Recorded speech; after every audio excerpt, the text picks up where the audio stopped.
फिर मेरा कोर्स खत्म हो जाएगा, क्योंकि अपने देखिए 2 टॉपिक एक तो चल रहा है, एक और बचा हुआ है। चलो क्या चल रहा था ना, अच्छा अध्याय 4 शुरू करना है। सबसे बड़ा अध्याय शुरू करते हैं। लिखिए भैया अध्याय 4 सबसे बड़ा अध्याय। अध्याय 4 सबसे बड़ा अध्याय। क्या नाम होगा? याद करो अध्याय के नाम। सबसे पहले अधिकार, उसके बाद कर्ता, उसके बाद पाठ्यक्रम, उसके बाद संरक्षण। यही बताया था मैंने। और आपको देखिए कर्तव्य के अंदर बताया था सबसे पहले किसके कर्तव्य? सबसे ऊपर सरकार के बाद, उसके बाद और स्कूल में क्या करेगा? पाठ्यक्रम पढ़ाएगा। तो वही था अपने यहाँ पर अध्याय 4 स्कूल में शिक्षक के कर्तव्य, या हम कह रहे उत्तरदायित्व।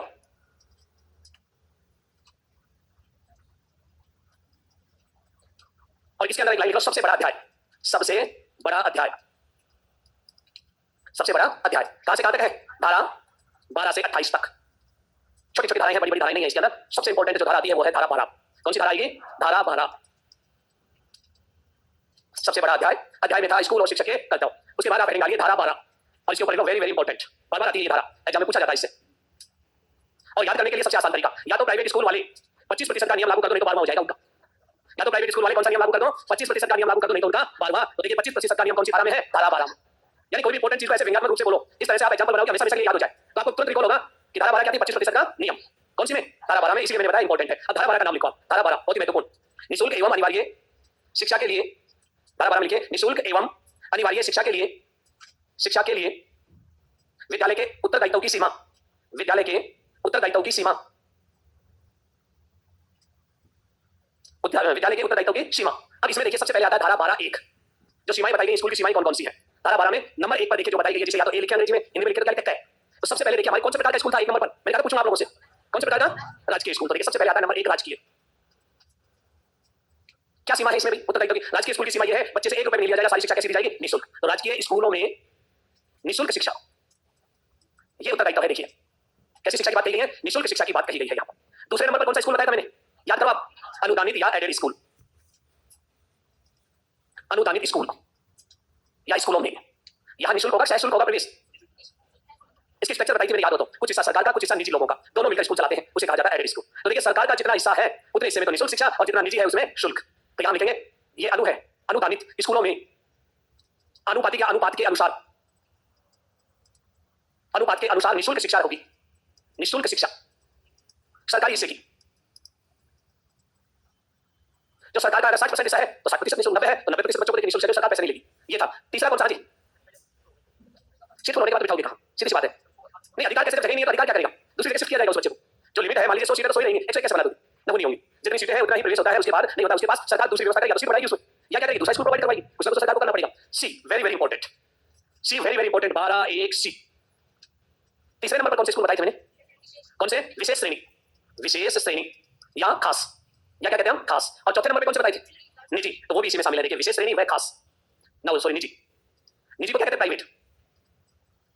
विशेष व निजी स्कूलों में असुविधाग्रस्त बच्चे का नाम क्या है? असुविधाग्रस्त व दुर्बल वर्ग के बच्चों को प्रवेश कक्षा, एंट्री क्लास, प्रवेश कक्षा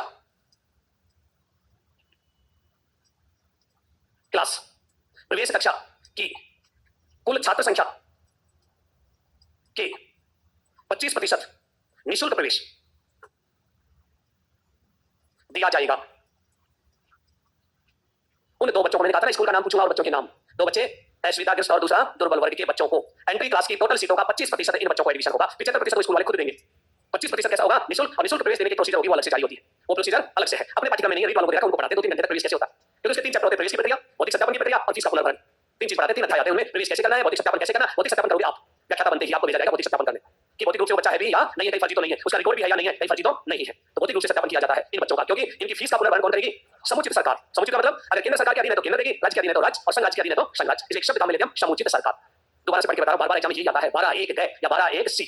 विशेष श्रेणी व निजी स्कूलों में असुविधाग्रस्त व दुर्बल वर्ग के बच्चों को प्रवेश कक्षा की कुल छात्र संख्या के 25% निःशुल्क प्रवेश दिया जाएगा। मान लीजिए किसी स्कूल में देखिए 40 सीट है पहली क्लास में, एंट्री क्लास कौन सी है? पहले एडमिशन लेते हैं सब, तो पहली एंट्री होगी। अब पहली क्लास में देखिए 30 बच्चे तो अपनी मनमर्जी से भरेगा, 10 बच्चे हम भरेंगे निःशुल्क, क्योंकि 40 का 25% कितना होता है? 10 होता है, और 75% कितना? 32। तो ये जो 10 बच्चे हैं हमारे पास, अब ये स्कूल में तो जाएंगे, लेकिन स्कूल वाले फ्री में थोड़ी पढ़ाएंगे, फीस तो लेंगे। बच्चा नहीं तो देखिए कोई और दे उनको, तो यहाँ उनकी फीस कौन भरेगा? सरकार। तो यहाँ दूसरे नियम में कहा गया है इसके अंदर 12(2) में। 12(1) में तो क्या था? ये 3 प्रकार के, और 12(2) में कहा गया इनकी फीस का पुनर्भरण जो कौन करेगी? समुचित सरकार। पुनर्भरण या प्रतिपूर्ति, इंग्लिश में ना उसमें क्या कहते हैं? पुनर्भरण या प्रतिपूर्ति। लिखो था फीस का पुनर्भरण या प्रतिपूर्ति, फीस का पुनर्भरण या प्रतिपूर्ति समुचित सरकार करेगी। ये लीजिए, पिछली बार फर्स्ट ग्रेड के अंदर हमने देखिए जो टेस्ट लिया था आपका फाइनल टेस्ट लिया तो उसमें एक सवाल डाला था ये कि कौन से प्रकार के स्कूलों के अंदर निःशुल्क प्रवेश दिया जाता है। ऑप्शन बनाया हमने, सरकारी स्कूल, प्राइवेट स्कूल, खास श्रेणी, अनुदानित। और फिर उसके अंदर पूछा था 25% एडमिशन किसको दिया जाएगा। बच्चे ज्यादातर निजी स्कूल करके आए थे, खास को नहीं करके आए थे। क्यों? ये तो मैंने बताया है खास श्रेणी यहाँ है, उसमें पता क्या लिखा रहता है, स्कूल प्रकार नंबर 3 व 4 को कानून में ऐसी भाषा लिखी रहती है। अब पहले ये याद हो तीसरे नंबर पर कौन सी है, हर व्यक्ति थोड़ी पढ़ पाता है इस कानून को पढ़ने की जरूरत पड़ती है वकील की। और कानून जब हम बार-बार पढ़ते हैं तब चीजें समझ में आती है कि हाँ इनको पढ़ने का तरीका, हर जगह बार-बार नाम लिखते हैं, इतने उपबंध उसके अनुसार पहले उपबंध याद हो, फिर यहाँ इंप्लीमेंटेशन करो और फिर उसकी भाषा सेट करो आप। तो ये आपको देखिए यहाँ लिखा हुआ इस भाषा में नहीं है, मैंने सेट कर रखा है, बाकी भाषा अगर पढ़ के सुनाई जाए तो आपको दिखेगा सामने बात लिखिए आपने। तो 12 में फीस का पुनर्भरण या प्रतिपूर्ति कौन करेगी, ये भी आ सकता है, ये बहुत ही अच्छा सवाल है। 25% बच्चों की फीस का पुनर्भरण करेगी। ऑप्शन 1 समुचित सरकार, ऑप्शन 2 राज्य सरकार, ऑप्शन 3 संघ राज्य सरकार, ऑप्शन 4 कौन सी बची है हमारी, केंद्र सरकार। तो क्या उत्तर होगा, समुचित। चलो आगे, 12(3) भी है इसमें। 12(3) में पता है ये खास श्रेणी या निजी स्कूल में जब अधिकारी जांच करने जाएगा तो उसको ड्यूटी है सारे दस्तावेज उनको दिखाएगा, या लिख रखा है रिकॉर्ड लाकर उनको उपलब्ध कराएगा। तो लिख लो, निजी व खास स्कूल से जब भी सूचना मांगी जाएगी वह उपलब्ध कराएंगे।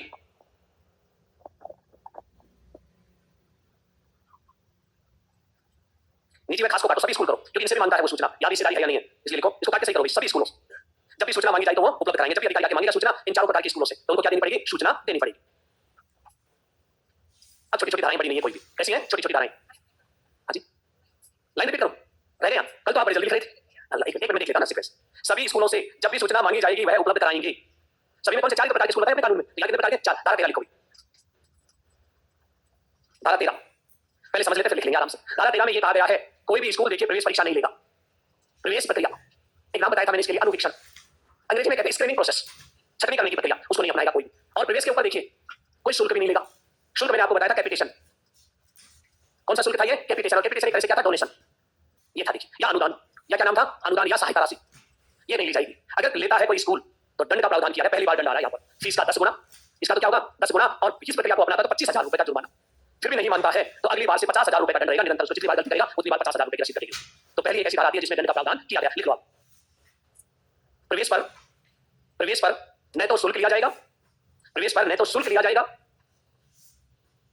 ब्रैकेट में लिखना कैपिटेशन शुल्क, ताकि क्लियर हो जाए, कैपिटेशन शुल्क, ब्रैकेट बंद कर दीजिए। प्रवेश पर ना तो शुल्क लिया जाएगा, ब्रैकेट में लिखो कैपिटेशन शुल्क, तथा न प्रवेश प्रक्रिया, ब्रैकेट में लिखो अनुवीक्षण प्रक्रिया, तथा न प्रवेश प्रक्रिया को अपनाया जाएगा। पहला बदलो, उल्लंघन करने पर प्रवेश शुल्क का 10 गुना, उल्लंघन करने पर प्रवेश शुल्क यानी कैपिटेशन, प्रवेश शुल्क का 10 गुना, तथा प्रवेश प्रक्रिया पर 25,000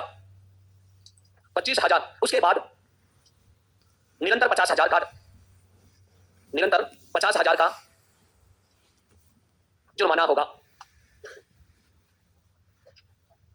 तो ये तो थी धारा 13, 2 चीजों पर, एक तो देखिए अनुवीक्षण स्क्रीनिंग प्रोसेस और दूसरा कैपिटेशन शुल्क करने पर दंड याद रखना, ये पूछा जाता है, ये दोनों दंड 10 गुना 25,000, सेकंड टाइम 50, अब ये नहीं कि थर्ड टाइम में 75, निरंतर 50 ही रहेगा, आप चाहे कितनी बार गलती करो। धारा 14 बताइए मैंने कल, किसी प्रकार का डोनेशन लेना किसी से, उसके लिए कोई डोनेशन वगैरह नहीं लिया जाए। लिखो इसके बाद धारा 14 प्रवेश के लिए आयु का सबूत, धारा 14 प्रवेश के लिए आयु का सबूत।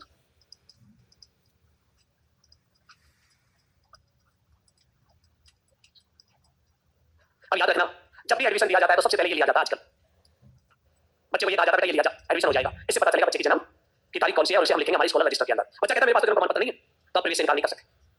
इसलिए देखिए इसमें अगर बच्चे के पास जन्म प्रमाण पत्र नहीं है तो सरकार तय करेगी, देखिए सरकार कौन सी समुचित, सरकार द्वारा तय दस्तावेज,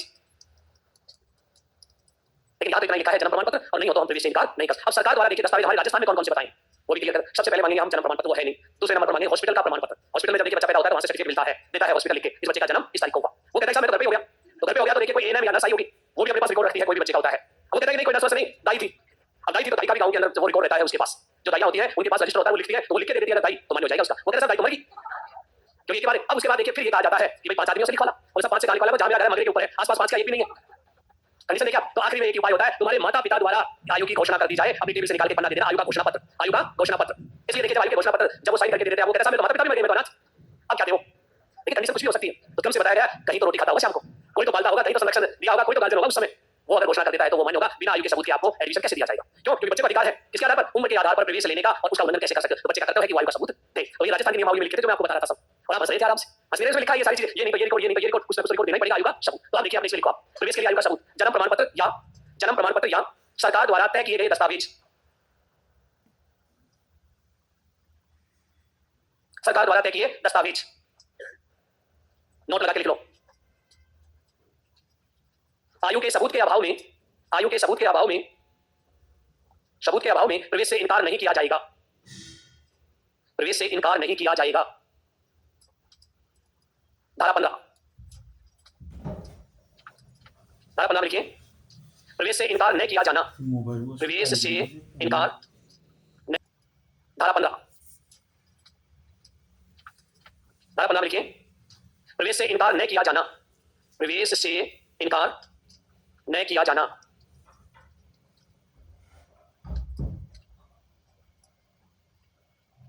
यहां थोड़ा सा समझिए, बताओ स्कूल जो गवर्नमेंट स्कूल है उनमें प्रवेश कब दिया जाता है? जुलाई तक, दिसंबर तक, पूरे साल भर, या सरकार द्वारा तय की गई तिथि तक?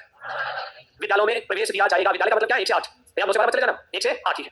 और आपसे पूछा जाए विद्यालयों में प्रवेश दिया जाएगा, ऑप्शन 1 जुलाई माह तक, ऑप्शन 2 दिसंबर माह तक, ऑप्शन 3 पूरे वर्ष पर्यंत, ऑप्शन 4 सरकार द्वारा तय गई तिथि तक। पूरे वर्ष भर, आंसर क्या है इसका? पूरे वर्ष भर देखिए बच्चे को प्रवेश दिया जाता है इसमें। अब देखिए वर्ष पर्यंत, प्रवेश की क्या है इसमें? वर्ष पर्यंत प्रवेश दिया जाता है। पहली चीज तो ये क्लियर हो जाए हमारे, कभी भी बच्चा जिस दिन चाहता है पढ़ना उस दिन पढ़े, उसको हम शिक्षा से वंचित नहीं कर सकते। लेकिन यहाँ एक संशोधन किया गया है इसमें एक नया संशोधन आता है, विस्तारित अवधि, विस्तारित अवधि, और ये अवधि तय की गई 6 माह। इसको थोड़ा अच्छे से समझ लीजिए, सरकार ने प्रवेश में कुछ विस्तार किया इसमें। ये कहा जिस दिन प्रवेश प्रारंभ होते हैं उसके 6 महीनों तक, जैसे 1 जुलाई से प्रवेश हुए, 6 महीने हो गए हमारे दिसंबर तक, 6 माह की अवधि तक यदि कोई बच्चा आता है तो उसको सामान्य बच्चों के साथ कक्षा में बिठाया जाएगा और वही किताबें पढ़ाई जाएंगी। अगर 6 महीने के बाद आता है तो उस बच्चे के लिए अलग से कोर्स आएगा और उस कोर्स को कहा जाता है कंडेंस कोर्स। क्या आएगा उसका? अलग से किताबें आती है, आरएससीआरटी उदयपुर छापती है। हमारे राजस्थान में कौन छापता है? आरएससीआरटी उदयपुर। ये 2 महीने का कोर्स होता है जो निकल गया उसको जल्दी जल्दी कवर करवाना, अलग से किताबें बनाई जाती हैं इसकी। तो इसलिए विस्तारित अवधि कितनी मानी गई है? 6। बाकी कहानी कोई नहीं पूछेगा आपसे, यही पूछा जाता है प्रवेश दिया जाएगा पूरे वर्ष भर। विस्तारित अवधि कितनी है? 6 महीने, बस 2 शब्द याद रखना, पूरी धारा कंप्लीट। ये तो इसका क्या था? स्पष्टीकरण। क्योंकि कई बार आता है साहब ये विस्तारित अवधि क्या है, आप जाके पढ़ने लगे, ये तो बताया नहीं हमें विस्तारित अवधि होती क्या है। इसकी मैंने डिटेल आपको बताई थी, तो लिख लो ये 2 लाइनें इसमें। प्रवेश से इनकार नहीं किया जाना, वर्ष पर्यंत प्रवेश दिया जाता है। तीसरी लाइन विस्तारित अवधि 6 माह। हां जी, वही कुछ नहीं, शुरू से यही था ऑर्डर। 22-23 हमने उस किताब में लिख दिया, वो गलती से लिखा गया, उसमें हमेशा से एक ही रूल था, रूल नहीं बदला इसमें कुछ।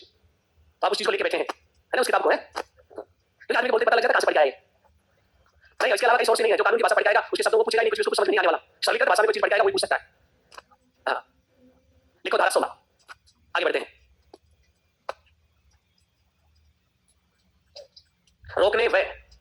रोकने व निष्कासन का प्रतिषेध। इसका अर्थ है न तो बालक को स्कूल से निकाला जाए और न फेल किया जाए।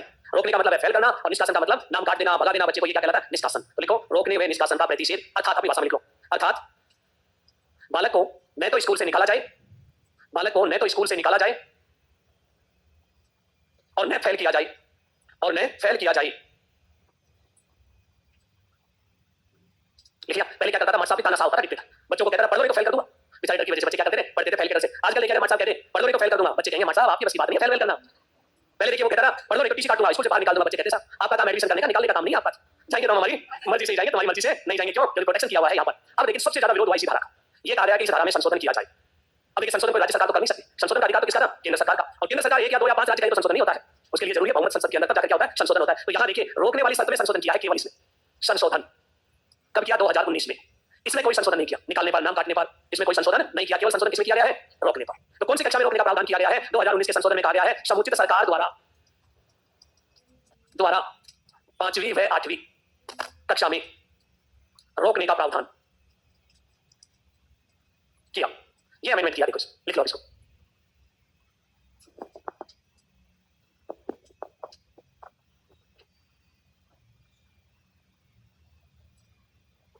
अब आप देखिए रोकने की प्रक्रिया कितनी जटिल है।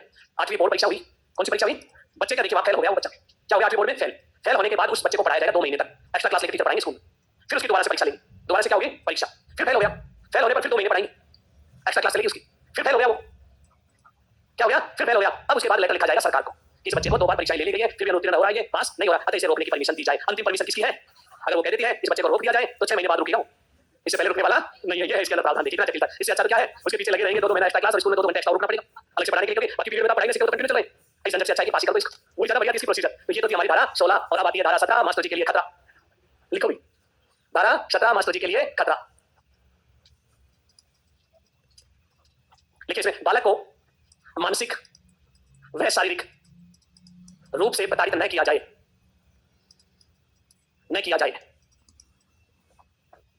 प्रताड़ित न किया जाए। बालक को मानसिक व शारीरिक रूप से प्रताड़ित न किया जाए।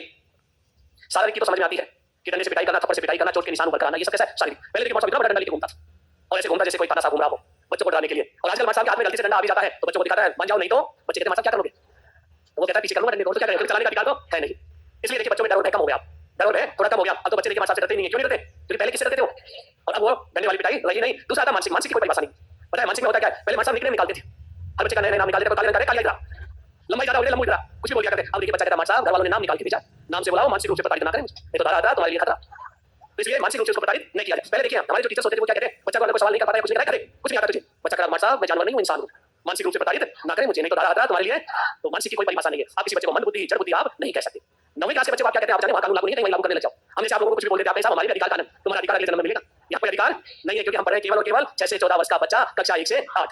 क्योंकि छोटे बच्चे हैं, अगर छोटे बच्चे को आप 4 बार कहोगे ना तो बच्चा सोचेगा तो सीन तो नहीं हो गया। बच्चे बहुत जल्दी सोचते हैं। कभी भी बच्चों को ऐसे शब्दों का प्रयोग बिल्कुल भी ना करना, भूल के भी, कि उसके ऊपर देखिए इस तरह का। बड़े बच्चे कुछ भी बोलो क्योंकि वो परवाह नहीं करता है, लेकिन छोटा बच्चा हर बात को देखिए सुनता है कि उसकी सीखने की उम्र है। वो ये सोचता है कि कई बार के बच्चे कहते हैं कि मुझे कुछ नहीं आता, मैडम कहती है कुछ नहीं आता, बस अब देखिए बच्चा ये कहे कि मुझे कुछ नहीं आता, कुछ ना कुछ तो मैं किसी का एग्जांपल अपने बच्चे का ही बताता हूं। वो बेचारा पहली क्लास में गया, बड़े मुश्किल से स्कूल गया। अब उसको जाकर देखिए ये कहा गया तुझे कुछ नहीं आता, बैठ जा चुपचाप। अब वो घर आके कहा कि मुझे कुछ नहीं आता पापा, मैंने कहा कुछ नहीं आता, मुझे कुछ आता किसने कह दिया? मैडम कहती कुछ नहीं आता, इसलिए मैं पढ़ना बंद कर दिया, जाता ही नहीं। अब देखिए छोटा सा बच्चा उसके ऊपर इफेक्ट कितना पड़ता है। मैंने कहा कौन सी मैडम बोले? मैं फाइल। मैंने कहा जा, क्योंकि मैं देखिए फ्री तो कहा रहता हूं, कोई काम बिजी रहता हूं। फिर मैंने एक महीना उसके लिए निकाला, एक महीने में मैंने उसको सिखाया, वो सारी चीजें सीख गया। और अब देखिए उल्टा काम हो गया, वो बीच में बोलता है वो तो पहले बता रहा उसकी मैथ की कैलकुलेशन इतनी साल कर दी, फिंगर पे कर लेता, कितने बड़े आप कैलकुलेशन दीजिए, सारे काम फिंगर पे, क्योंकि लिखने से इतना नहीं होता जितना हम इसका प्रयोग करते हैं। लिखने के बाद हम जोड़ते हैं तो ये नॉर्मल प्रोसीजर होगी। अब बच्चे में क्या डेवलप करो, तर्क शक्ति डेवलप करो, उसमें सोचने समझने की। अब तो मैं यही पढ़ाना शुरू करता हूं, उसे पूछिए रेक्टेंगल वाली शेप कौन सी है, बच्चा अपना क्रिएटिव हो जाएगा, ढूंढने लग जाएगा। सिलेंडरिकल कौन सी दिखाई दे रही है, ट्रायंगल कौन सी है, उन चीजों को प्रैक्टिकली पढ़ाना शुरू कर दो, वो अपने इंटरेस्ट पैदा होगा और फिर जरूरत नहीं पड़ती सीख सकती। क्योंकि पहला काम सीख सकता है बच्चे में क्या पैदा करना, रोचकता पैदा करना, अर्थात इंटरेस्ट पैदा करना। इसलिए मैं अपने साइकोलॉजी वाले जो चैप्टर होते हैं उनमें डाला जाता है इंटरेस्ट जैसे टॉपिक। तो पहली सीधी है, आप मेरे इंटरेस्ट नहीं है तो कितना पढ़ाऊंगा, कभी नहीं पढ़ सकते। अगर जिस बच्चे में इंटरेस्ट नहीं है, मैं स्कूल नहीं जाऊंगा, स्कूल में जाके नहीं पढ़ूंगा, वो नहीं पढ़ेगा, चाहे कुछ भी कर ले, मारने पीटने कुछ भी कर ले, इंटरेस्ट ही नहीं है। तो पहली सीधी होता है इंटरेस्ट। और जब तक आप विषय को रोचक नहीं बनाओगे, जो चीज सिखाना चाहते हो, जिसमें इंटरेस्ट आ गया उस बच्चे को कोई नहीं रोक सकता। इसलिए आप लोग भी जब किसी बच्चे को पढ़ाएं, आपके पास पता है बच्चे कौन से आएंगे, आपको भी पता है उन बच्चों का आगे पीछे कोई नहीं होता है। गवर्नमेंट स्कूल में जो बच्चे आते हैं, शाम को पता नहीं, सुबह का पता है, मगर क्षेत्र, भाग क्षेत्र, हमारा पठारी क्षेत्र, रेगिस्तानी क्षेत्र, इनमें विलुप्त होते रहते हैं, पूरा सब की तरह बच्चे कभी आए कभी नहीं आए, कभी 5 दिन में आए, कभी 4 दिन में आए, वो हैंडल करोगे आप जाके उन बच्चों को। जैसे आप सपने देख रहे हैं प्राइवेट स्कूल में ऐसे बच्चे होंगे, ऐसे कुछ नहीं है, वहां कुछ और चीजें मिलेंगी आपको। और खुद देखिए मैं कम से कम 4 महीने तक उसी पकड़ के बैठोगे, रात को नींद नहीं आएगी, बच्चे उछलते कूदते चिल्लाते नजर आएंगे, क्योंकि वास्तविकता है ये चीजें। और फिर धीरे-धीरे आपको क्या हो जाएगी आदत, या तो उनको बदल दोगे या आप उनके अनुसार बदल जाओगे, दोनों में से एक में परिवर्तन होगा। लेकिन आप उनको बदलने की कोशिश करना, अपने आप को मत बदलना, वो ज्यादा बेटर होगा। तो ये क्या थी हमारे यहाँ मानसिक व शारीरिक रूप से बच्चे को प्रताड़ित नहीं, शारीरिक तो देखिए हमें दिखाई देती है, लेकिन मानसिक का कोई पता नहीं होता कब किस बच्चे को कौन सी चीज बुरी लग जाए। उसके बाद आता है धारा 18। दूसरी धारा आती है जिसमें दंड का प्रावधान किया गया है। 13 में था जुर्माना या दंड, और एक आता है 18 में। लिखो, बिना मान्यता के स्कूल नहीं खोला जाए, बिना मान्यता के स्कूल नहीं खोला जाए, बिना मान्यता के स्कूल नहीं खोला जाए। यदि कोई स्कूल खोला जाता है, यदि कोई स्कूल खोला जाता है, कोई स्कूल खोला जाता है तो 1 लाख रुपए का जुर्माना, 1 लाख रुपए का जुर्माना तथा प्रतिदिन के हिसाब से, तथा प्रतिदिन के हिसाब से, प्रतिदिन के हिसाब से 10,000 रुपए का जुर्माना।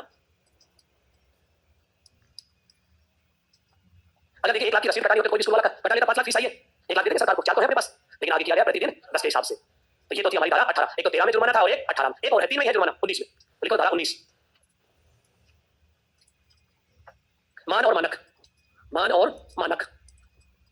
स्कूल खोलने के लिए कुछ मानक और मापदंड तय किए गए, इतना एरिया होना चाहिए, इतने कक्षा कक्ष होने चाहिए, इतने छात्र शिक्षक अनुपात होना चाहिए, ये सब क्या कहलाते हैं, मापदंड कहलाते हैं। इसलिए इसको कहा गया मान और मानक। तो मान और मानक का संबंध कौन सी धारा से, 19। अगर कोई विद्यालय मान और मानक पूरे नहीं करता है, निजी स्कूल, तो उसकी मान्यता रद्द हो जाएगी, और मान्यता रद्द होते ही उसे स्कूल बंद करना पड़ेगा। अगर वो बंद नहीं करता है, मान्यता रद्द होने के बावजूद फिर भी चलाता है, 1 लाख रुपए का जुर्माना और प्रतिदिन के हिसाब से 10,000 रुपए का जुर्माना। तो लिखो आप अपने इसमें मान और मानक का निर्धारण। दूसरी लाइन में, मान व मानक पूरे नहीं होने पर, मान व मानक पूरे नहीं होने पर स्कूल की मान्यता रद्द कर दी जाती है, स्कूल की मान्यता रद्द कर दी जाती है, रद्द कर दी जाती है। लेकिन उसके बाद भी यदि, लेकिन उसके बाद भी यदि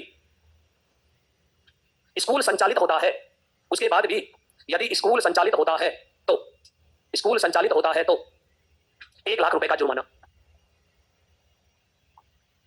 और 10,000 प्रतिदिन के हिसाब से, और 10,000 रुपए प्रतिदिन के हिसाब से। जितने दिन स्कूल चलाएगा उतने दिन उसका क्या रहेगा, जुर्माना रहेगा। मान और मानक क्या होने चाहिए, ये पढ़ेंगे अनुसूची में। कहां पढ़ेंगे, तो ये मान और मानक हमें कहां मिलेंगे, अनुसूची। अनुसूची क्या है आखिरी में पढ़ाऊंगा, एक अनुसूची बताई थी मैंने आपको, उसकी बात करेंगे हम। अब आती है धारा 20। ये जो शब्द आया है यहां अनुसूची, इसमें संशोधन करने का अधिकार केवल केंद्र सरकार को है। इस अनुसूची में संशोधन करने का अधिकार किसके पास है, लिख लो तो इसमें, अनुसूची में संशोधन करने का अधिकार, अनुसूची में संशोधन करने का अधिकार, संशोधन करने का अधिकार केवल केंद्र सरकार को है, केवल केंद्र सरकार को है। अनुसूची में संशोधन करने का अधिकार केवल केंद्र सरकार को है। बहुत ही अच्छा सवाल है, याद आता है तो। और मैं ये कह रहा हूं कि 90% लोग गलत करके आएंगे इसमें। अगर पूछा जाए पेपर में आरटी की अनुसूची में संशोधन करने का अधिकार दिया है, पहला ऑप्शन दे दो, समूची सरकार, सब यही करके आएंगे। दूसरा ऑप्शन केंद्र, तीसरा राज्य, चौथा संघराज्य। मैक्सिमम लोग इसका आंसर क्या करके आएंगे? समुचित। आप सोचिए, राज्य सरकार को कोई अधिकार नहीं अनुसूची, अगर राज्य को दे देते तो राज्य को बदल लेते अपने आप 7/6 के अनुपात अपने अकॉर्डिंग। इसलिए ये अधिकार किसके पास आया? सिर्फ केंद्र सरकार। याद रखना, इंपॉर्टेंट लिख लेना इसको। मैं तो पूरा केंद्र सरकार अंडरलाइन कर लो, 2-3 बार ताकि पता रहे यहां समुचित नहीं है, कौन है? Central government. धारा 21 ना 20 तो होगी, 20 में लिखा है ये। धारा 20 मैंने बोला इसमें संशोधन करने का अधिकार, और आपने किसमें लिखा है? कोई बात नहीं, अगर गलत लिखा तो सही कर लीजिए। मैंने कहा था धारा 20 में इस अनुसूची में संशोधन करने का अधिकार किसका है? नहीं 20 लिख के 20 की बात कर रहा था मैं, सही लिख लिया। निकाला किसी ने गलत लिख लिया है। धारा 20 में लिख लो, अनुसूची में संशोधन करने का अधिकार केवल केंद्र सरकार को है। ये लिखवाया था मैंने, और बोला भी था मैंने 20 लिखा भी था यहाँ। कई बार हो जाता है, देखिए नहीं ध्यान होता। अच्छा एक मिनट बोल देता हूँ आगे।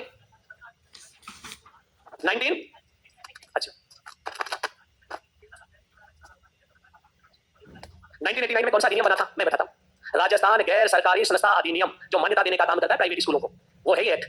मान और मान्यता देखिए, समवर्ती सूची का विषय है, राज्य सरकार तय नहीं करती है, सेंट्रल गवर्नमेंट तय करती है। ध्यान रखना इस बात को। कौन सा विषय है? समवर्ती सूची का। और ये जो आप जिसका जिक्र दे रहे हैं ना, ये नाम क्या है? राजस्थान गैर सरकारी शैक्षिक संस्था अधिनियम 1989। ये मान्यता देने का काम करता है नियम नंबर 14 के अनुसार। राजस्थान के जो नियम है ना 14, पढ़ा नहीं पढ़ा? 14 और 15 में वापसी लेता है मान्यता को ये, अगर इसके मानक और मापदंड पूरे नहीं करता है तो। ये मानक और मापदंड किसके हैं? गैर सरकारी स्कूलों के। और हम बात किसके कर रहे हैं यहाँ पर? मानक और मापदंड सबके लिए तय किए गए हैं उनकी। अरे कंफ्यूज देखिए इस तरह से, अगर किसी का अधिनियम याद नहीं हो तो अटका दे उसको कि कौन से नियम के तहत कौन सा है। लिखो भाई धारा 21, ये भी इंपॉर्टेंट है। धारा 21, धारा 21 में लिखिए एसएमसी। एसएमसी क्या नाम है?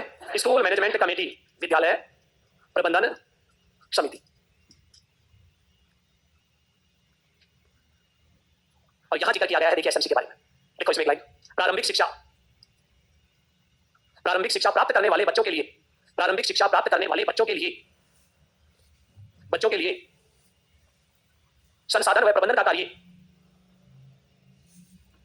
एसएमसी करेगी। अब देखिए, आपने यहां इस कानून में ज्यादा नहीं लिखा है एसएमसी के बारे में। जब नाम आया है तो पूछ सकता है, पहले ये टॉपिक अलग से होता था अपने सिलेबस में। इसलिए पुराने पेपर पढ़ोगे एसएमसी के बहुत सारे सवाल मिलेंगे, कहीं वहां देखिए ये मतलब है तो पढ़ाया ही नहीं, लेकिन पहले ये टॉपिक था अलग से, अब ये टॉपिक अलग से नहीं है। अब तो केवल जिक्र होता है इसका किसके अंतर्गत? धारा 21 के अंतर्गत। लेकिन फिर भी इसके बारे में थोड़ा सा आपको बता देता हूं जो लिखा क्या है अपने इसमें। सबसे पहले लिखा है, देखिए ये जो एसएमसी है, इस एसएमसी के अंतर्गत एक कार्यकारिणी बनाई गई है, एजुकेटिव कमेटी, जो काम करने की है। क्या बनाई गई है इसके अंतर्गत? कार्यकारिणी समिति। वैसे इसके स्ट्रक्चर में दो प्रकार की समितियां होती है, एक जनरल असेंबली और दूसरी एग्जीक्यूटिव कमेटी। तो यहां मैं बात कर रहा हूं कार्यकारिणी समिति का गठन किया गया है। ये काम करती है दिन प्रतिदिन के स्कूल के अंदर ये कमेटी। इस कमेटी में सदस्य कितने होते हैं? कुल सदस्य, इसके कुल सदस्यों की संख्या होती है 15। कितने होते हैं? 15 होते हैं। आप जैसा 16 तो राजस्थान में होते हैं, हम बड़े भारत सरकार की आरटी, इसमें आज भी 15 ही है। कितने मेंबर होते हैं? 15 मेंबर होते हैं। इन 15 में से 50% महिला सदस्य। कितने हो गए? 7.5। अब 7.5 कहां से लाएं? 8 महिला सदस्य कितनी हो? मिनिमम 8, मैक्सिमम 15 की 15 हो सकती है अगर गर्ल्स स्कूल हो तो। लेकिन अध्यापिका भी और हेडमिस्ट्रेस भी उसमें क्या होंगी? लेडीज। और वार्ड पंच भी अगर महिला हो तो सारी की सारी क्या हो सकती है, लेकिन मिनिमम कितनी है? 8, मैक्सिमम 15 हो सकती है। उसके अंदर तीसरी बात 75% अभिभावक सदस्य। कितने हो गए? 15 के देखिए 75% कितने होंगे? 5 या 6 जो भी, या 12 या 11। 15 के 75% कितने होंगे? 12 होंगे या 11? हाँ जी, नहीं मैं तो पूछ रहा हूँ आपसे, जो भी है निकाल। या एक चीज और लिखा जाता है इसके लिए, 3/4 भी कह देते हैं हम, क्योंकि कई बार बदल बदल के दे देता है वो। 50% की जगह क्या कर देता है? 1/2 भी कर देता है। और देखो गणपूर्ति, गणपूर्ति को अंग्रेजी में कहा जाता है कोरम। कितने लोग उपस्थित होना जरूरी है? तो यहाँ पर गणपूर्ति बताई गई है 33%। कितनी है गणपूर्ति? 33% या 1/3 सदस्य। कितने हो जाएंगे? 15 के कितने हो गए? 5 लोग आएंगे तो बैठक चलेगी, 5 से कम आए तो बैठक स्थगित हो जाएगी। बैठक कौन से दिन आयोजित होगी? प्रत्येक माह की अमावस्या को। प्रत्येक माह की अमावस्या को। और बैठक देखिए, हम कहते हैं कि अमावस्या आ रही संडे को, तो बैठक एक दिन पहले बुलाएंगे, एक दिन बाद, या अगली अमावस्या को। इसमें होता है नेक्स्ट डे, जिस दिन स्कूल खुले उस दिन बैठक बुलाई जाएगी, क्योंकि दीपावली के दिन अमावस्या होती है। नेक्स्ट डे तो यदि हम देखें तो क्या होता है, और अवकाश चलता है 7 दिन तक। तो नेक्स्ट डे का मतलब है जिस दिन स्कूल खुले उस दिन, जिसकी 4 दिन पहले सूचना देनी पड़ेगी सदस्यों को। अति आवश्यक होने पर 2 दिन पहले सूचना देनी पड़ेगी। ये हमारे एसएमसी की कार्यकारिणी जिसकी स्ट्रक्चर है, मोटी मोटी जानकारी बताइए आपको। फिर इसके अंदर एक अध्यक्ष होता है और एक सचिव होता है। अध्यक्ष कौन बनेगा? अभिभावकों में से कोई एक। मन में आए वो अभिभावक नहीं बनेगा, इन 75% में से एक। ये जो अभिभावक है यहाँ पर 11 अभिभावक, उनमें से कोई एक। फिर आता है सचिव। सचिव बनेगा संस्था प्रधान। 12वीं तक स्कूल है तो प्रिंसिपल, 8वीं तक स्कूल है तो हेडमास्टर, इसलिए हम एक शब्द लिख लेते हैं संस्था प्रधान। अगर ना तो हेडमास्टर है और ना प्रिंसिपल है, कोई तो इंचार्ज कार्यवाहक, वो बन जाएगा इसका सचिव। उदाहरण जल्दी से एसएमसी के कार्यकारिणी के बारे में देखिए, ये सारी जानकारी है। हाँ जी, यहाँ जो 75% आते हैं निर्वाचन प्रक्रिया से। निर्वाचन कैसे? गांव वाले सब बैठे रहते हैं, वो अपने आप चुन देते हैं, साबिन को ले जाओ, गांव वालों द्वारा चुने हुए व्यक्ति होते हैं। अध्यक्ष बाद में पहले ये पूर्ति होगी। अब इन 75 में से यानी 11 लोग आगे, 11 में से वो अपने आप कह देते हैं इसको कर दो, अपने आप चुन लेते हैं, इसको अध्यक्ष बना दो। और 2 साल का कार्यकाल होता है। कार्यकाल कितना होता है? कार्यकाल 2 वर्ष। प्रत्येक 2 वर्ष बाद भंग कर दी जाती है और नई एसएमसी का गठन किया जाता है।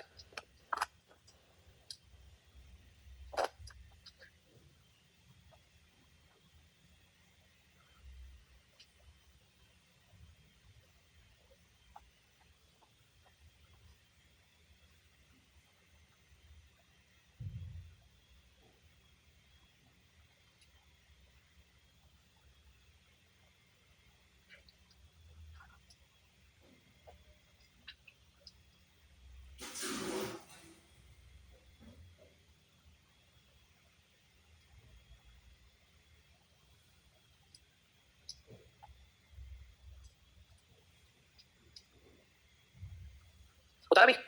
3 कार्य दे रखे इसके, अब इसके अंदर कितने कार्य बता रखे एसएमसी के? 3 वो भी लिख लो आप। एसएमसी के कार्य, कार्य नंबर 1 विद्यालय की गतिविधियों की मॉनिटरिंग करना या स्कूल की गतिविधियों की मॉनिटरिंग करना। दूसरा, स्कूल की विकास योजना बनाना, विकास योजना बनाना। तीसरा, आय व्यय जो सरकार द्वारा पैसे आते हैं, आय व्यय की समीक्षा करना, उसको खर्च करने की कार्य योजना बनाना। 3 काम है, स्कूल की गतिविधियों की मॉनिटरिंग, स्कूल की विकास योजना और आय व्यय की क्या करना? समीक्षा करना। 3 काम है अपने। 2 वर्ष के इसके जो सदस्य हैं इनका कार्यकाल क्या रहेगा? 2 साल, 2 साल में बंद कर दिया जाएगा, फिर पुनर्गठन होगा। हर 2 साल बाद रिपीट होती रहती है। चाहे अध्यक्ष वही बना देगा, वाले सदस्य वही रहे, लेकिन एक बार बंद करके दोबारा से साधारण सभा की बैठक बुलाकर ये काम किया जाएगा। लिखा जाता है, बाकायदा इसका रिकॉर्ड स्कूल में रहता है। ये एक तरह की ऑटोनोमस बॉडी है स्कूल के लिए। इसके निर्णय को कोर्ट में भी चैलेंज नहीं कर सकते जो निर्णय ले लिया सर्विस वाइज का। स्वायत्तता प्रदान की गई इसको, किसी भी प्रकार के कोई भी निर्णय नहीं बदले जा सकते इसके द्वारा लिए गए। आप नहीं चले विद्यालय में जो भी निर्णय लेगा ये लेगी, लेकिन ये लागू होगी 108। मैंने कहा प्रारंभिक शिक्षा 9 स्कूल चाहे 1 से 12 हो, काम करेंगे 1 से 8 तक के बच्चों के लिए। 9 से 12 के बच्चों के लिए दूसरी कमेटी होती है जिसका नाम होता है SDMC, school development and management committee. लिखो धारा 22, धारा 22। एसएमसी विद्यालय की विकास योजना बनाएगी। एसएमसी विद्यालय विकास योजना बनाएगी। एसएमसी विद्यालय विकास योजना बनाएगी। कितने साल की विकास योजना? इसमें नहीं कहा गया है कि 2, 3, 4 कुछ भी नहीं है। हमारे राजस्थान के नियमावली में 3 साल की योजना बनाएगी। राजस्थान में कितने साल की योजना बनवाई जाती है? 3 वर्ष। तो लिख लो आप, राजस्थान में 3 वर्षीय योजना बनवाई जाती है। 3 ईयर प्लानिंग, राजस्थान में 3 वर्षीय योजना बनाई जाती है। अब लिखो धारा 23, शिक्षकों की न्यूनतम योग्यताएं एवं सेवा शर्तें। शिक्षकों की न्यूनतम योग्यताएं एवं सेवा शर्तें। शिक्षकों की न्यूनतम योग्यताएं एवं सेवा शर्तें। क्या योग्यता होनी चाहिए टीचर के लिए? पात्रता परीक्षा। प्रारंभिक शिक्षा के लिए क्या जरूरी है? पात्रता परीक्षा पास होना चाहिए। अगर पात्रता परीक्षा पास नहीं है तो देखिए वो शिक्षक नहीं बन सकता। और ये धारा 23 के कारण ही पात्रता परीक्षा पहले नहीं होती थी। और ये देखिए समुचित सरकार द्वारा तय की गई न्यूनतम योग्यताएं क्या होंगी। जहां जिस प्रदेश में आप देखिए नौकरी करते हैं वहां की सरकारें अपने अलग-अलग रूल्स वगैरह बनाती हैं। तो आपसे पूछा जाए शिक्षक की न्यूनतम योग्यताएं सेवा शर्तों का प्रावधान किया गया है इसमें। अब देखो इसमें जो कहा गया ये न्यूनतम योग्यताएं तय कौन करेगा? सामान्यतः एनसीपी। 2010 में इसको प्राधिकरण घोषित किया था शिक्षक शिक्षा का। शिक्षक शिक्षा टीचर एजुकेशन का सर्वोच्च प्राधिकरण ये ही मान्यता देता है पाठ्यक्रम को। कई बार कहते हैं वहां के जम्मू कश्मीर को मान्यता है या नहीं, ये बताएगा मान्यता है या नहीं। इससे मान्यता ली है या नहीं ली, इसलिए इसको सर्वोच्च प्राधिकरण घोषित किया गया। शिक्षक शिक्षा की कौन कौन सी न्यूनतम योग्यताएं होनी है ये तय कौन करेगा? एनसीपी तय करेगा। जैसे मैं आपको बताऊं 2030 के बाद 4 वर्षीय ही डिग्री डिप्लोमा मान्य होगा, 2 वर्षीय डिग्री मान्य नहीं होगी। इसे तय कर दिया। तो लिखो इसके अंदर NCP, national council of teacher education. NCP पूरा नाम लिख लो, राष्ट्रीय शिक्षक शिक्षा परिषद काउंसिल। एनसीपी ब्रैकेट में लिख लो, राष्ट्रीय शिक्षक शिक्षा परिषद को सर्वोच्च शैक्षिक प्राधिकरण घोषित किया गया है। सर्वोच्च शैक्षिक प्राधिकरण घोषित किया गया है। ये आया था पिछली बार सवाल। शिक्षक शिक्षा के क्षेत्र में सर्वोच्च प्राधिकरण किसे घोषित किया गया है? एनसीपी को। फिर आप कहेंगे एनसीईआरटी, वो पाठ्यक्रम और पाठ्यक्रम बनाती है स्कूल का, तो वो बात करेंगे जब आगे एनसीईआरटी का जिक्र आएगा, पाठ्यक्रम आएगा तब उसे प्राधिकरण बनाएंगे हम। ये किसमें है? केवल डीएलएड और बीएड के संबंधित इंस्टीट्यूट हो या पाठ्यक्रम दोनों को मान्यता देता है। अब एक और अच्छा सवाल और बनता है यहां से देखो, यदि किसी राज्य में, सुनना ध्यान से, यदि किसी राज्य में प्रशिक्षणधारी शिक्षकों का अभाव है तो वह राज्य देखिए 5 वर्ष की छूट दे सकता है। छूट को कहा गया शीतलन, शीतलनीकरण या शीतलन। कितने साल का? 5 वर्ष का। दूसरी शर्त देखो, यदि किसी राज्य के पास शिक्षकों को प्रशिक्षण कराने वाली संस्थाओं का अभाव है या पर्याप्त नहीं है तो वह अपने राज्य के अंदर शिक्षक योग्यता अर्जित करने के लिए 5 साल का क्या दे सकता है? छूट। लेकिन संशोधन किया 2017 में, 5 वर्ष को घटाकर क्या कर दिया? उसकी जगह 4 वर्ष, और जो लागू कब से होगा? 31 मार्च 2015 से। इसके बाद जो भी टीचर लगे हैं उनको कितने साल का रखना पड़ेगा? 4 वर्ष में अपनी योग्यता अर्जित करनी पड़ेगी। बर्खास्त योग्यता अर्जित नहीं, लिखो इस लाइन को, धारा 23 में लिखो, यदि किसी राज्य में प्रशिक्षण कराने वाली, यदि किसी राज्य में प्रशिक्षण कराने वाली शिक्षण संस्थाओं की पर्याप्त संख्या नहीं है तो वहां 4 वर्ष का शीतलन दिया जाएगा। 4 वर्ष का शीतलन दिया जाएगा। देखिए मेरे को संशोधन 2017, कब का संशोधन है ये? 2017 का संशोधन 2017। 5 से घटाकर कितना कर दिया? 4 वर्ष कर दिया गया है। कब से लागू होगा ये बिल्कुल लागू 31 मार्च 2015 से। अब कहीं मन में आया होगा सर ये 17 में संशोधन किया, 15 में लागू करा रहे हैं, वो भी बता देता हूँ। 31 मार्च 2015 से लागू। ये कहा गया 31 मार्च 2015 से 2 टीचर लगे हुए हैं उनके ऊपर भी लागू होगा, क्योंकि उन लोगों को भी 4 साल में क्या अर्जित करनी पड़ेगी? योग्यता। 5 के लिए नहीं होगा, क्योंकि तारीख तय करनी पड़ेगी। 5 तो बहुत लंबा पीरियड होता है। कब से? तो तारीख कौन सी थी? 31 मार्च 2015। ये आया हुआ सवाल है, जब पूछा कि कब से देखिए 4 वर्ष किया गया है? 31 मार्च 2015 से ये तारीख लिखी हुई है। देखो धारा 24, धारा 24, शिक्षकों के कर्तव्य, शिक्षकों के कर्तव्य क्या ड्यूटी है टीचर की? पहली बात नियमितता, डेली स्कूल जाना। दूसरा पाठ्यक्रम पूरा करना। तीसरा बालक का रिकॉर्ड रखना। आवश्यकता पड़ने पर अतिरिक्त कक्षाएं लेना। शिक्षण की योजना बनाना। माता पिता से साझा करना बच्चे की प्रगति। ये ड्यूटी है शिक्षक की। देखो आपके क्रम से जो भी है ड्यूटी नंबर 1 करते हुए लिखिए, नियमितता। नंबर 1 नियमितता व समयबद्धता। नियमितता व समयबद्धता। समयबद्धता का मतलब समय सीमा। दूसरा, समय पर पाठ्यक्रम पूरा करना। समय पर पाठ्यक्रम पूरा करना। तीसरा, अतिरिक्त कक्षाएं लेना। अतिरिक्त कक्षाएं लेना और शिक्षण योजना बनाना। शिक्षण योजना बनाना। अगले नंबर पर, बालक का शैक्षिक स्तर माता पिता को बताना। बालक का शैक्षिक स्तर माता पिता को बताना। माता पिता को बताना। अगला लिखिए, शिक्षक की शिकायतों का निवारण। अलग से लिखना इसको, इसमें दो चीजें, शिक्षक के करते और उनकी शिकायतों का निवारण। वो मैंने लिखा नहीं था, ध्यान दिया। अलग लिखो इसमें, शिक्षकों की शिकायतों का निवारण। ड्यूटी नहीं है ये, अलग से है इसमें, शिक्षकों की शिकायतों का निवारण करने की प्रक्रिया तय करना। प्रक्रिया तय करना। शिक्षकों की शिकायतों का निवारण करने की प्रक्रिया तय करना। तो इसमें दो चीजें थी, एक तो शिक्षक के करता है और उनकी क्या थी, शिकायतों का निवारण। ये मैंने नहीं बताया था, शिकायतों का निवारण। तो यहाँ निवारण के लिए क्या कहा गया, सरकार तय करेंगे उनकी प्रॉब्लम को कैसे सोल्व करना है। तो इसका मतलब जो देखिए राज्य द्वारा बनाए गए हैं नियम, उनमें दे रखा है कि पहले ब्लॉक लेवल पे जाएगा, फिर जिला लेवल पे जाएगा, जिला लेवल का निर्णय अंतिम होगा, 3 लोगों की कमेटी बनाई जाएगी, वो शिकायत सुनेगी। तो वो नियमावली में यहाँ नहीं है। धारा 25, छात्र शिक्षक अनुपात। छात्र शिक्षक अनुपात। छात्र शिक्षक अनुपात, पीटीआर भी कहते हैं, पीटीआर, पीपीटी टीचर्स रेशो। छात्र शिक्षक अनुपात कहां मिलेंगे, अनुसूची में। याद रखना, यहां कोई अनुपात नहीं बताया है, विवरण कहां मिलेगा, अनुसूची में, अनुसूची के अनुसार। अब आपके मन में भी जिज्ञासा होगी, अनुसूची क्या है, दो बता चुकी है बात, धारा 19 में और धारा 25 में। धारा 19 में था मान और मानक, 25 में क्या है, छात्र शिक्षक अनुपात। कहां देखें हम इसको, अनुसूची में देखेंगे। लेकिन एक बात है, छात्र शिक्षक अनुपात देखिए 3 वर्ष में सही करना है, पहले था 6 माह में, अब इसकी अवधि बढ़ाकर कितनी कर दी, प्रत्येक संस्था में छात्र शिक्षक अनुपात 3 वर्ष में सही किया जाए, ये जरूर लिख लो नोट लगा के। प्रत्येक विद्यालय में छात्र शिक्षक अनुपात, प्रत्येक विद्यालय में छात्र शिक्षक अनुपात 3 वर्ष के अंतर्गत, 3 वर्ष के अंतर्गत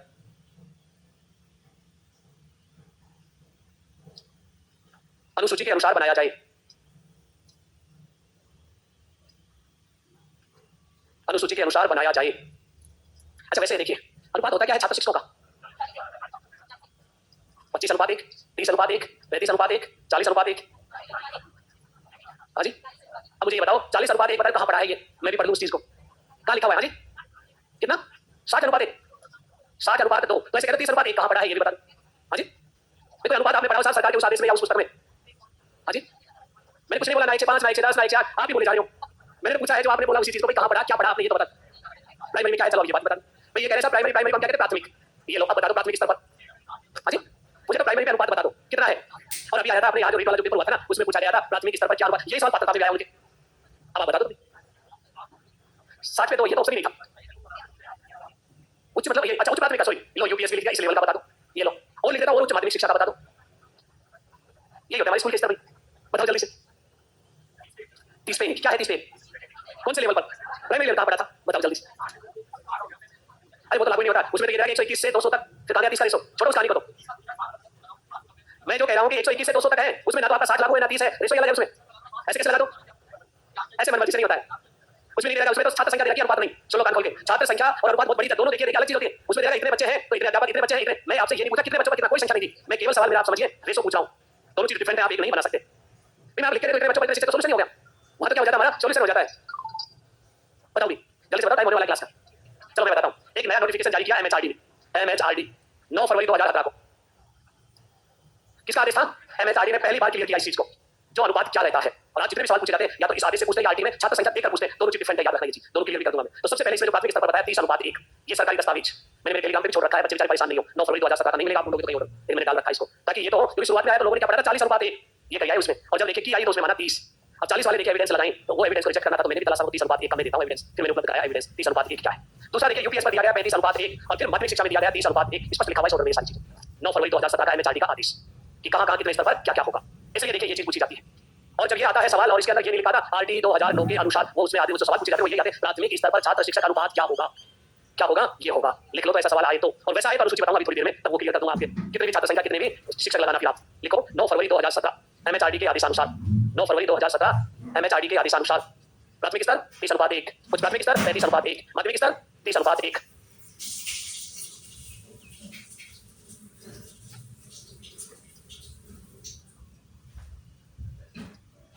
तो 25 को कहां पढ़ेंगे हम, अनुसूची में, धारा 26। 10% से अधिक, धारा 26, 10% से अधिक शिक्षकों के पद रिक्त नहीं रखे जाएं, 10% से अधिक शिक्षकों के पद रिक्त नहीं रखे जाएं, 10% से अधिक शिक्षकों के पद रिक्त नहीं रखे जाएं, यानी खाली नहीं रहे, खाली है तो भर्ती करे सरकार तुरंत प्रभाव से। धारा 27, छोटी छोटी धाराएं हैं ये दो तीन। धारा 27, शिक्षक को गैर शैक्षणिक कार्यों में नहीं लगाया जाए, शिक्षक को गैर शैक्षणिक कार्यों में नहीं लगाया जाए, गैर शैक्षणिक कार्यों में नहीं लगाया जाए। तीन को छोड़कर, तीन को छोड़कर, तीन कौन कौन से हैं लिखिए। चुनाव कार्य, 10 वर्षीय जनगणना और आपदा। जैसे कोरोना क्या थी, एक आपदा थी। इन तीन कामों को छोड़कर शिक्षक को गैर शैक्षणिक कार्यों में नहीं लगाया जाए। अब देखिए पोलियो आता है तो पोलियो में लगा देते हैं, कोविड की वैक्सीनेशन आती है तो उसमें लगा देते हैं, चुनाव आते हैं तो चुनाव में लगा देते हैं। हमारे साहब से कितने काम करवाए जाते हैं। गर्मियों की छुट्टी आई तो बोला ये जो जॉब कार्ड बन रहे हैं पंचायत में हमारे साहब की ड्यूटी लगा। आज तो जब होगी जब जिला कलेक्टर मोदी ने आदेश निकाला कि सुबह सुबह लोटा पार्टी की फोटो खींचेंगे शिक्षक। अब आप देखिए ये काम बचा कि लोटा पार्टी तो सुबह जाए, क्योंकि अभियान चला रहा शौचालय मुक्त भारत है कि कोई भी खुले में शौच नहीं जाए, हर घर में क्या शौचालय। अब ऐसे कैसे बनाए, इसलिए लोटा पार्टी को सुबह सुबह और क्या खींचे फोटो। ऐसे आदेश देखिए शिक्षकों के लिए, पढ़ाई के लिए कोई नहीं पूछता। ये आदेश अभी निकला जयपुर के अंदर कि जयपुर में हमारा पशु बहुत ज्यादा हो गया, मानसा हमारा पशु करवाएंगे। अब आप देखिए क्या काम करवा। थोड़े दिन पहले देखिए पिछले साल से पिछले साल की आगे राजस्थान में मानसा ग्राम लेकर टिड्डियां बनाएंगे, टिड्डियों बदला गया था, उसके बाद मानसा की ड्यूटी लगा दी गई थी। अब आप देखिए पढ़ाई के अलावा सारे काम करवाते हैं। इसलिए देखिए लेकिन फिर भी यहाँ कहा गया है शिक्षकों को गैर शैक्षणिक कार्यों में। अरे हद तो तब होती है, चुनाव कभी खत्म नहीं होती, एक बार मानसा की ड्यूटी लग जाए वापस नहीं आता वो स्कूल में लौट के तनखा लेगा उसी स्कूल से। एक लेक्चरर का बताता है, एक लेक्चरर थे वो चुनाव कार्य में चले गए देखिए, और चुनाव में आते हैं वो 10 साल बाद। चुनाव कार्य में वो जब आते हैं जब देखिए उनका प्रमोशन हो गया, लेक्चरर से प्रिंसिपल बन गया। अब उसको आना था स्कूल में आना, अब 10 साल में क्या, एक साल स्कूल नहीं जाते, स्कूल की बात भूल जाते। तब तक कौन से क्या 10 साल बहुत बड़ा समय, आप 5 दिन बाद पढ़ोगे वो चीजें लगने लग जाती है आपको। 10 साल बाद वो व्यक्ति स्कूल में आया, स्कूल का क्या बन गया, प्रिंसिपल बना। अब स्कूल के टीचर तो रोज ये काम कैसे करें, ये करें, उसको आए तो बताइए लेकिन उसको कौन सा काम करते हैं चुनाव का। और वो साइंस का लेक्चरर था देखिए, उस स्कूल में 10 साल तक कोई लेक्चरर नहीं आया क्योंकि उसकी तनख्वाह कम हो रही थी, उसी स्कूल में पोस्ट बनी हुई बोल रही थी। तो नया लेक्चरर कहां से आए 10 साल तक। सोचो हर साल 100 बच्चे पास आउट हुए होंगे, 10 साल में कितने बच्चों का जीवन बर्बाद हो गया होगा, सोचिए आप। और वो साइंस विषय में। इसलिए देखिए अब उसको ये नहीं आता घटना एक देखिए बड़ी मजेदार घटी, टीचर की ड्यूटी चुनाव लगी, वो आया और आके बोला प्रिंसिपल साहब मेरी ड्यूटी लगी है चुनाव में। वो तो जानता था चुनाव, बोला कितने दिन में वापस आ जाएगा। उसने टीचर ने कहा बोला साहब आपकी तरह नहीं हूं मैं जो 10 साल बाद आऊं, मात्र 4 दिन में इलेक्शन की ड्यूटी लगी, चुनाव करवा के वापस आ रहा हूं। क्यों, क्योंकि मुझे सैलरी किस बात की मिलती है, इन बच्चों को पढ़ाने की मिलती है, चुनाव के काम करने की। क्या बोले, क्योंकि खुद देखिए चोर होता है वो कभी कुछ बोल नहीं पाता है, और साहूकार होता है तो बहुत कुछ बोल जाता है। अनुशासनहीनता का आपको नोटिस देता है, वो क्या देगा, क्योंकि खुद को ही नहीं पता अनुशासनहीनता होती क्या है, उसके नियम क्या होते हैं। क्योंकि सारे काम चुनाव चुनाव चुनाव ही होते हैं, कभी चले जाओ कभी आ जाओ, ये चुनाव है। चुनाव में होता क्या है, इसलिए तो दूसरे विभाग में जाते हैं लोग। देखिए क्या था अपनी धारा 27 लिखो, इस अध्याय की अंतिम धारा 28 शिक्षकों के लिए एक महत्वपूर्ण धारा ये भी 28, प्राइवेट ट्यूशन पर रोक। प्राइवेट या निजी, निजी या प्राइवेट ट्यूशन कह दो या शिक्षण पर रोक। ये देखिए कितनी मजेदार बात है। 6 से 14 वर्ष के बच्चे को शिक्षक देखिए ट्यूशन नहीं पढ़ा सकता। सब पे कैसे लागू करोगे, क्योंकि कानून तो बना 6 से 14 के लिए। और L1 और L2 का टीचर आता है 8वीं तक पढ़ाने वाला, L1 और L2 वाला देखिए जो टीचर है इन बच्चों को ट्यूशन नहीं करा सकता। आप ये कहेंगे साहब ये तो 9वीं और 10वीं, कानून की परिभाषा पहले ही मान रखा है। ये कानून लागू किस पर होगा, 6 से 14 वर्ष और 1 से 8 तक पर ही लागू होगा, उसके ऊपर और नीचे हम अपनी मनमानी। कई बार देखिए अधिकारियों ने इसका प्रावधान करके प्राइवेट ट्यूशन पर रोक लगाने के लिए आदेश निकाले, गले की फांस बंदी, उनके आदेश वापस लेने पड़े। क्योंकि आप कानून का दायरा कैसे बदल सकते हो, पहले परिभाषा पढ़ लो अधिकारी जी अच्छे से, किस पर लागू होगा किस पर लागू नहीं होगा। परिभाषाओं में पहले कह रहा बालक प्रारंभिक शिक्षा 9वीं 10वीं पर लागू नहीं होगा, क्योंकि कई बार क्या हम अपनी मनमानी से क्या करते हैं व्याख्या सभी टीचरों पर लागू कर दो। ऐसे कैसे कर दोगे, तो 12वीं तक लागू कर दो कानून को, भाई अधिकार उस बच्चे को क्या दे दो, 12वीं तक दे दो।